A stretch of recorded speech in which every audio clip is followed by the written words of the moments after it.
బతుకు ఆడు ఆటలో మరణమంటే ఆటలోని తలుపు వంటి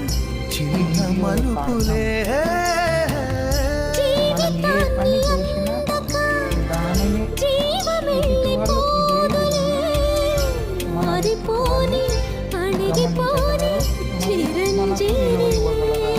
తల నిండుగా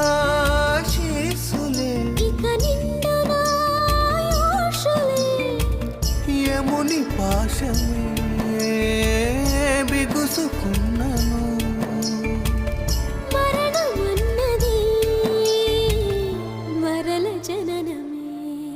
నిండు నూరేళ్ల సావాసం స్వర్గమయ్యింది వనవాసం దండగుచ్చాను నా ప్రాణ